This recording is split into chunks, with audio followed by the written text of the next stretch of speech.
morning, everyone. My name is Đặng. I'm 9 years old.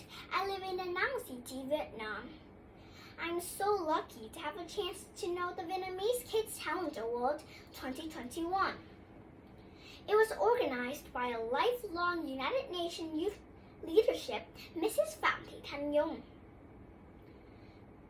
Fortunately, I was in the first place in the competition and one of the top most inspiring ambassadors. At this moment, I'm thankful for everything that I have achieved in the competition.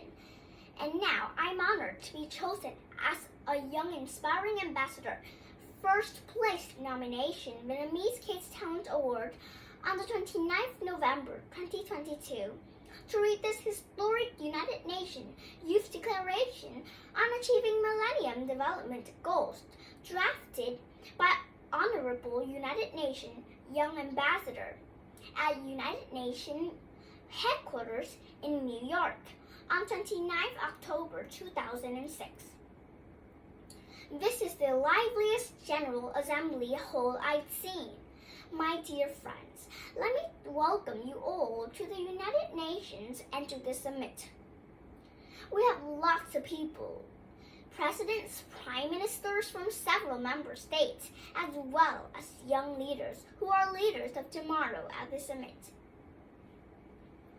This summit is a wonderful opportunity for a new generation to become fully engaged. The gravest challenges confronting our world.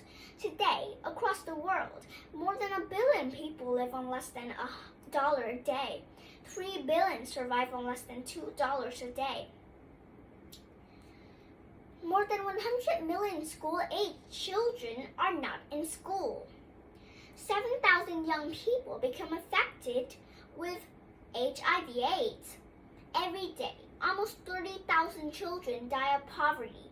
These are grim statistics, but there are human faces behind them.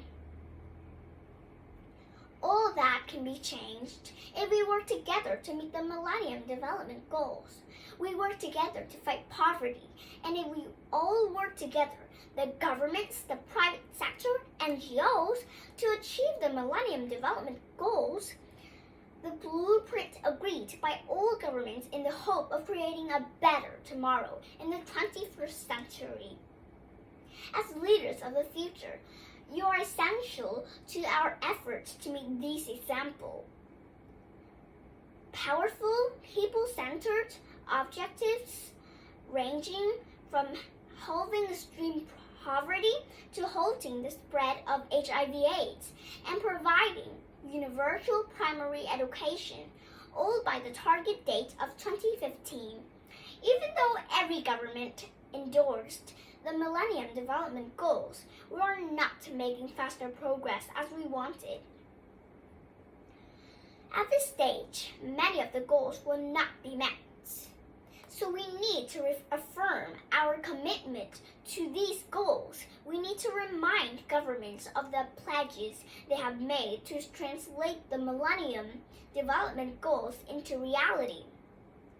That is where you, the young leaders, come in. Your voice in your organization, activity, and energy can hold leaders to those pledges that they have made.